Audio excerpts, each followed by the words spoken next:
RTC కార్మికుల న్యాయమైనటువంటి సమస్యల పరిష్కారం కోసం సమ్మె కొనసాగుతా ఉంది. ఈ రాష్ట్ర ప్రభుత్వం సమ్మెని పరిష్కారం చేయడానికి చట్టబద్ధతగా పిలిచి మాట్లాడాలి. ఒకసారి పిలిచి మాట్లాడారు, మళ్ళీ పిలవండి. కానీ మీరు చేస్తున్నది ఏమిటి? సమ్మెని మేము అణిచేస్తామని బస్టాండ్ శిబిరంలో సమ్మెలో ఉన్న వందలాది మంది కార్మికులు మేము ఒక టెంట్ వేసుకొని శాంతియుతంగా కూర్చుంటామంటే మిమ్మల్ని టెంట్ వేస్తే కేసులు పెడతామని బెదిరిస్తారా?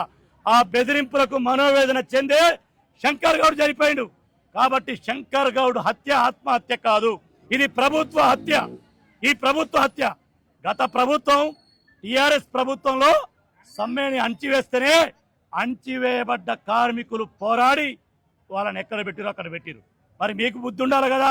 ఇవాళ గతంలో 52 రోజులు సమ్మె జరిగితే బస్టాండ్ లోపల టెంట్ వేసి కూర్చొని వంట వార్పు పెట్టి సమ్మె నడిపించినాం. బస్సులను అడ్డుకొని పగలగొడితే తప్పు, దౌర్జన్యం చేస్తే తప్పు.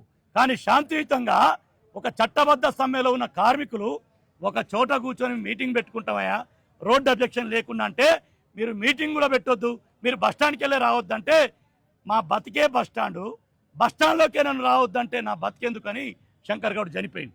అందుకని మేము కార్మిక వర్గాన్ని విజ్ఞప్తి చేస్తా ఉన్నాం, ఆత్మహత్యలొద్దు, ఎవరు ఆందోళన చెందొద్దు, పోరాటం చేసే ఈ ప్రభుత్వం ద్వారా సమస్య పరిష్కరించుకుందాం.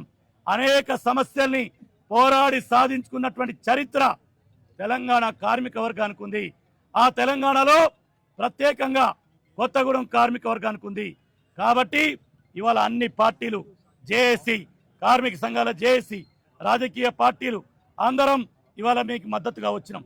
కాబట్టి ఇవాళ ప్రభుత్వం మరిన్ని వేరే సంఘటనలు జరగకుండా బాధ్యత వహించాలంటే శాంతియుతంగా చట్టబద్ధంగా సాగుతున్న ఈ సమ్మెకి మీరు ఆటంకం కల్పించకండి.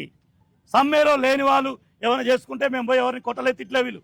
కానీ సమ్మె చేసే వాళ్ళు వచ్చి వాళ్ళ చివరికి ఎంప్లాయీస్ యూనియనో ఇంకో యూనియనో వాళ్ళ ఆఫీస్ ముందు మేము టెంట్ వేసుకొని కూర్చుంటామని మీరు కూర్చోవద్దు. మరి బంగాళాఖాతంలో పోవాలి మేము. అందుకనే ఇలాంటి బెదిరింపులు, తాటాకు చెప్పులకు ఈ కార్మిక వర్గం భయపడదని చెప్పి ఇక్కడి నుంచి హెచ్చరిస్తా ఉన్నాం.